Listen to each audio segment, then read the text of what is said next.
morning, students. In previous lecture, we discussed about the one scientific reason and long question answer. Now we are going to start the second scientific reason of this chapter. Chapter number 2, microorganisms, friends and the foe. So start second question. Bacteria are universal. जो bacteria है universal है, वो कैसे, मतलब हर जगह वो universal मतलब हर जगह वो प्रेजेंट होता है. इसका साइंटिफिक रीज़न देना है हमने. ओके, तो देखिए फर्स्ट पॉइंट है bacteria are found in the soil, in water, in air and in the bodies of the organisms. वो कह रहे हैं कि जो बैक्टीरिया है वो कहाँ कहाँ प्रेजेंट होता है. सॉइल में भी प्रेजेंट है, वाटर में भी प्रेजेंट है, एयर में भी प्रेजेंट है, और द ऑर्गेनिजम्स की जो बॉडी में भी बैक्टीरिया प्रेजेंट होता है, पाया जाता है. ओके, फिर वो कह रहे हैं कि जो बैक्टीरिया है are present in the snow covered regions and desert also.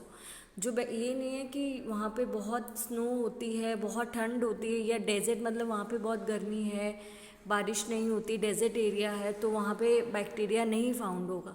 ऐसा नहीं है, वहाँ पे भी बैक्टीरिया हम देखने को मिलता है, वहाँ पे भी बैक्टीरिया प्रेजेंट होता है.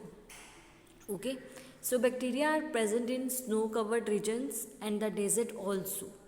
ओके, फिर वो कह रहे हैं there is no place on the earth where bacteria are present. ऐसा कोई भी प्लेस नहीं है अर्थ का जहाँ पे बैक्टीरिया एब्सेंट होता है. बैक्टीरिया आर एब्सेंट, जहाँ पे बैक्टीरिया एब्सेंट होता है मतलब हर जगह पे वो प्रेजेंट होता है. Okay, so bacteria are universal. इसीलिए जो बैक्टीरिया को हम क्या बोलते हैं, यूनिवर्सल बोला जाता है, क्योंकि बैक्टीरिया कोई भी ऐसा रीजन एरिया ऐसा नहीं है जहाँ पे बैक्टीरिया हमें प्रेजेंट नहीं होता है. हर जगह पे बैक्टीरिया प्रेजेंट होता है.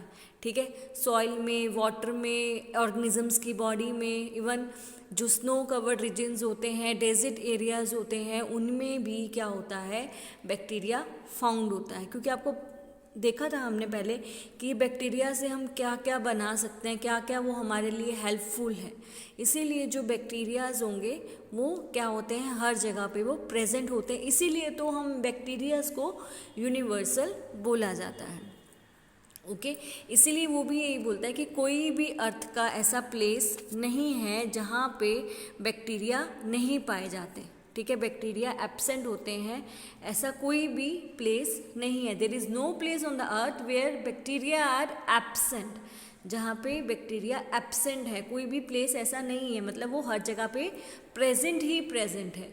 इसीलिए इसको हम क्या बोला जाता है, यूनिवर्सल बोलते हैं. यही मेरा साइंटिफिक रीज़न देना था कि इसको, जो बैक्टीरिया को यूनिवर्सल क्यों कहा जाता है. Bacteria are universal, giving the scientific reasons. उसका रीज़न बताओ कि उसको यूनिवर्सल है तो सही, पर क्यों है, रीज़न बताओ. क्लियर, तो ये रीज़न हमने यहाँ पे मैंने बता दिया है. Okay, now we start our third question of the scientific reason. Third scientific reason है कि एल्गे आर ऑटोट्रॉपिक.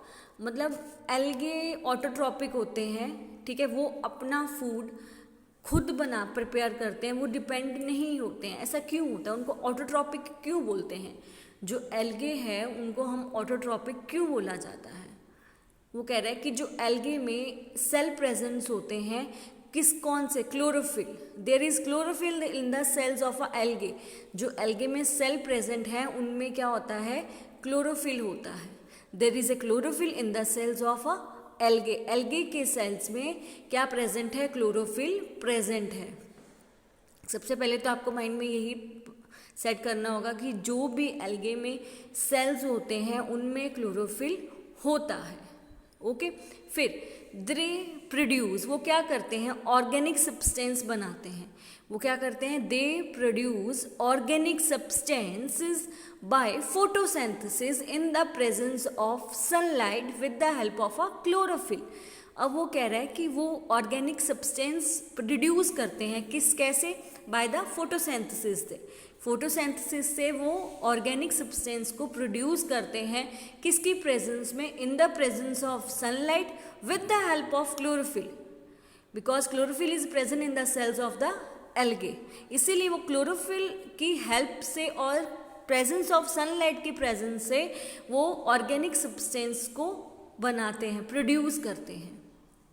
ओके, फिर उसके बाद they use this organic material as a food. अब जो ये ऑर्गेनिक मटेरियल है उसको उन्होंने जब ऑर्गेनिक सब्सटेंस बना दिया है, प्रिपेयर कर दिया है, उसके बाद वो यूज़ करेंगे इस ऑर्गेनिक मटेरियल को as a food. As a food वो यूज़ करते हैं दिस ऑर्गेनिक मटेरियल जो उन्होंने प्रोड्यूस करा है at the time of a photosynthesis. ठीक है, उसके बाद ऑर्गेनिक मटेरियल को उन्होंने यूज़ कर दिया एज अ फूड, इसीलिए बोलता है as algae prepare their food by them self they are autotrophic. इसीलिए जो एल्गे है वो अपना फूड खुद बनाते हैं, इसीलिए हम उनको क्या बोला जाता है, ऑटोट्रॉपिक्स बोलते हैं। ओके, फर्स्ट पॉइंट था कि उनमें क्या होता है, there is a chlorophyll in the cells of a algae. Algae के सेल्स में क्लोरोफिल होता है। दे प्रोड्यूस ऑर्गेनिक सब्सटेंस, और ऑर्गेनिक सब्सटेंस बनाते हैं किसके द्वारा, फोटोसिंथेसिस। अब फोटोसिंथेसिस कैसे होता है, in the presence of sunlight with the help of a chlorophyll, right. फिर they use the organic material as a food. जो ऑर्गेनिक सब्सटेंस प्रोड्यूस करा है वो ऑर्गेनिक मटीरियल जो है वो एज अ फूड वो यूज करेंगे।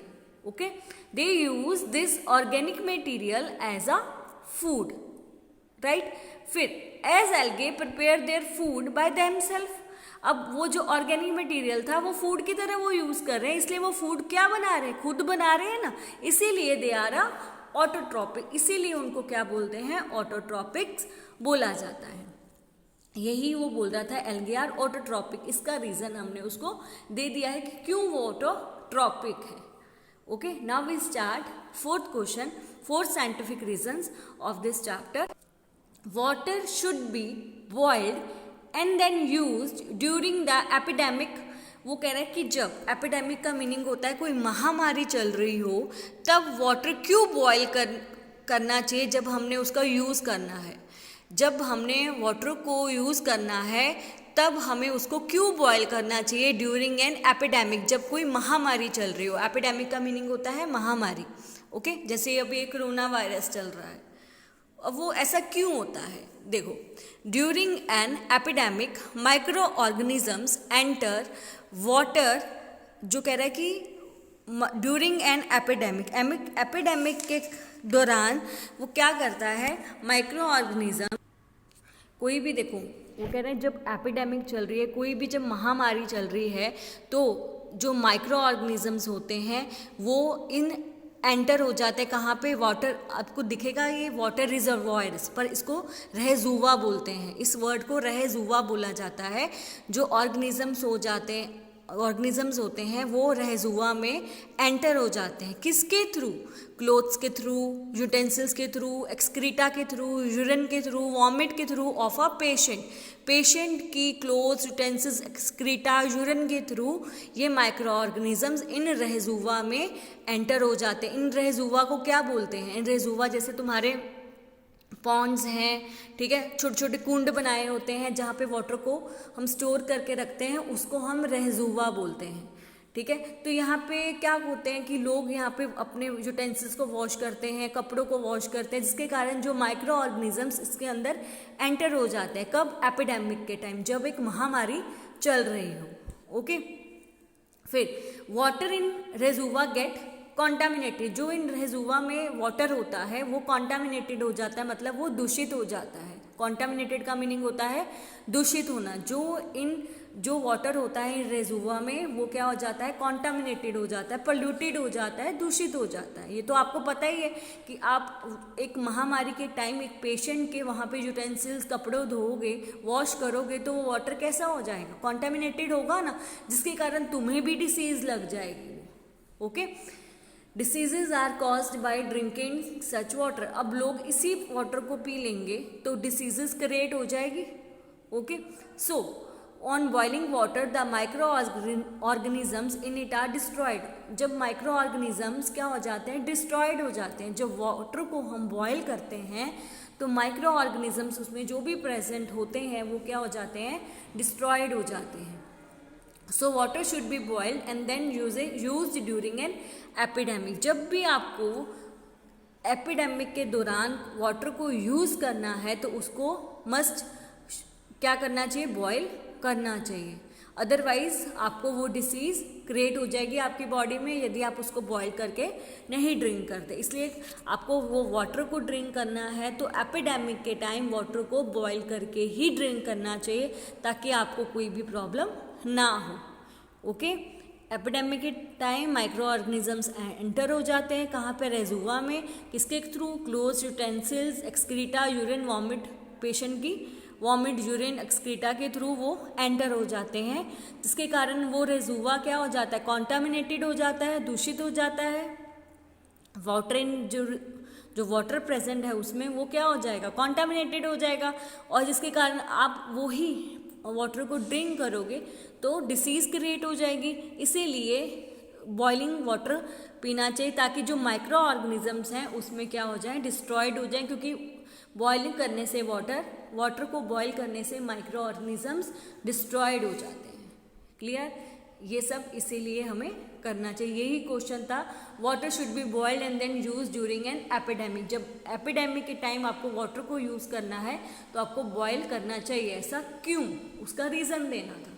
तो यहाँ पे मेरा साइंटिफिक रीजंस इस चैप्टर के फिनिश्ड हो गए हैं। क्लियर, नेक्स्ट तुम्हारी डिफरेंस है वो हम नेक्स्ट वीडियो में करेंगे। ओके।